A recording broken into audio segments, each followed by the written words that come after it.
So after the billions and billions and billions of dollars in weapons that the Biden-Harris administration has given to Israel to continue the genocide on the Palestinians, Kamala Harris stops down here in Detroit, Michigan, who has one of the biggest Arab populations in this nation. Not only was she greeted with smiling faces and open arms, but she was greeted with a group of protesters. The same protesters who more than likely has lost family members in this genocide that she has aided. Instead of going the Obama route, saying, I hear you, I see you, just lying to the people, you want to know what she said? You want Donald Trump to win? Then say that, otherwise I'm speaking.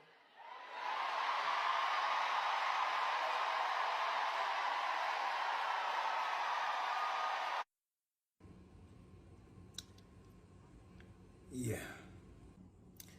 A lot of these people say that these protesters' anger is misplaced because Kamala Harris already called for a ceasefire. But that's not necessarily true. Yes, she did call for a ceasefire, pause, scene, for 6 weeks. Now, please, go back and do the time to when she said that and tell me what is today. The ceasefire would have been over and the genocide would have continued.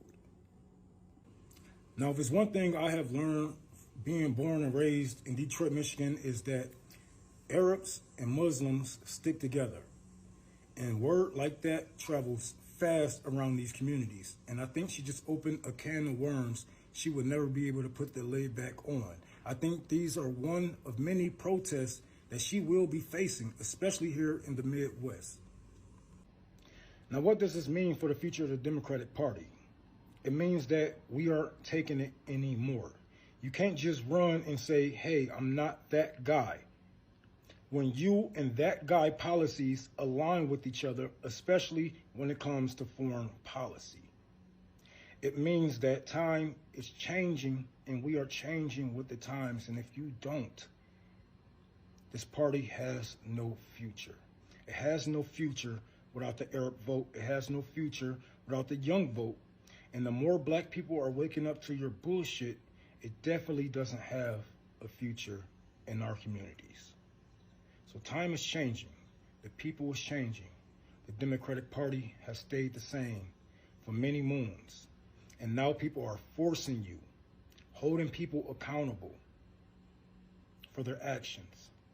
There's no longer, I'm not Trump. You have to show us with policy. Because you said you was going to be stronger on the border than Donald Trump. You said you was going to fund Israel just like Donald Trump is. You're going to do everything that Donald Trump has done. And then tell us you're not Donald Trump. Yes, you may not be Donald Trump in the sense that he's a older white male, but you are Donald Trump when it comes to policy in every way. So again, what does this mean for the future of the Democratic Party? There is no future without any change. There is no future without any change. And if you ignore the people will do you one back.